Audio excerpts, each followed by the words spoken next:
buhay ng bawat mananampalataya base sa sinasabi ng buong Pilipinos. And of course, ano yung mga reason na dapat natin maunawaan dyan na nakita rin ng mga mananampalataya noon very clear sa kanila, of course, na hindi pa pala tapos ang Diyos sa kanilang after salvation. Malinaw po sa inyo yan? Alam na alam na yan, especially si Pablo, kung babaybayin natin ang kanyang sulat sa Philippi at that time. Before we doing that, of course, titingnan muna natin yung background. No? Pag hindi mo tinignan yung background, hindi mo maintindihan yung letters. Diba? Hindi mo maintindihan yung konteksto at bakit sinasabi ito ni Pablo. Malinaw ko sa inyo? So, gano'n yun. So, titingnan natin ang background para may idea kayo. Okay? So, this is it. 3, 4, 5, 6. Hindi ko na babasahin yan, ano? The background muna. Para mas mabilis. Ang Church of Philippi was founded by Paul. On his second missionary journey, makikita natin ang kabuuan na yan in the book of Acts. O paano na isulat ang book of Philippi sa pamamagitan niya. Malinaw?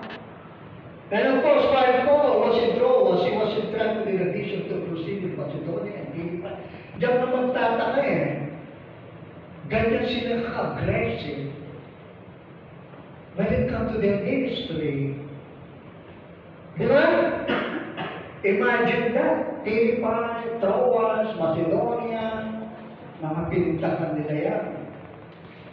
At doon lumitaw ang bawat iglesia, especially in Philippi. At pinagin ang vision to proceed to Macedonia and Philippi became the first European city. Nandyan lang yan. In English, nagsasalita siya tungkol sa salita ng Diyos. After ng kanyang conversion. Malinaw po sa inyo? Ang daming naritayo kasi malinaw sa kanya na ang Diyos ay hindi pa siya tapos. Okay, that is the background. Actually, mayroon pang word na part ng Italy. Nagbaybay si Paul dyan. Sanay kayo rito, di ba? Kaya nga medyo nahiya kay Bishop eh. Bino mo kabisado niya yung mga is and west dyan. Ako hindi ko interesado na malaman yun. So of course, nakakatulog, right? So sabi ng background natin, of course, galing nga sa isang writer na pinatid niya na doon nagsimula yung Philippi. Then of course, si Charles Swindoll, ang letter ni Paul sa Book of Philippians, isa rin itong pasasalamat niya. Malinaw sa inyo? At yung chapter 1, 1 to 11, actually, kung titignan mo yung caption, and of course the greeting, isa ito expression ng pasasalamat ni Paul sa mga taga-Philippi. So sabi ni George Rowley ay isa itong pasasalamat and appreciation for the Philippians believers more than any church. Imagine that gano'n ang kanyang puso. At yun, ang nag-joke kay Pablo, of course, naisulat siya saan?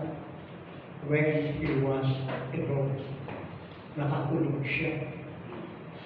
At habang nakakulong, nandun yung pasasalamat niya sa mga tao na nandoon sa Timothy, Silas, of course, Luke, nandiyan niya sa buong Acts, and the rest of the people out there.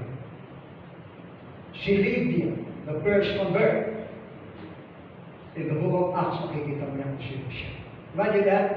So, ang lahat ng iyon ay pasasalamat niya. So, of course, makikita mo bakit siya nagpapasalamat, ano? I believe, alam nila na hindi pa tapos ang Diyos sa kanila. Is that clear? At yan ang tutunghayan natin na nasave ka na pala, nasave na ako. Kaya bakit hindi ko pala tapos ang Diyos? That's why the question now, ano ba ang purposes mo? O, di ba malinaw? Bakit ka nanampalataya sa Diyos? Of course, siguro sasabihin ko para maligtas ako. Of course, that is true. After one, pagkatapos nun, ano ang dahilan mo? Did you get that? Are you getting that? Kasi pag hindi mo nalalaman yan, of course, mahihirapan to see the responsibility and of course the purpose of God to you. At bakit ka pa nabubukay dito sa ibabaw ng lupa? Nakita mo yan? At bakit sa dami-dami ng mga tao, kahit matigas yung ulo natin, tignan nga natin, matigas nga yung ulo natin. He chose you before He see you in the room of your mother. Take note about that. Ano ba yun? Di ba? So doon mo makikita in the book of Philippians, mayroong mga kadahilanan. Alam niyo ba kung bakit? Ano yun? Sa pagkakasulat ni Pablo sa book of Philippians. Yan ang ating titignan, no? This is the question that we're going to raise to you so that we can identify and understand in our heart, of course, bakit kami doon sa church? Bakit ka uma-attend sa church? At bakit ka naging born again? Di ba? Ano ba yan? Tingin mo, wala na bang purpose si Lord sa mga bagay na after saving you? Di ba nakakaya? Di mo nagsakripisyo yun? For us, akala nyo, gandun lang yun? Di ba? Akala ko, tapos na kasi ligtas na ako, namatay na siya. Eh, ano pa bang gagawin ko?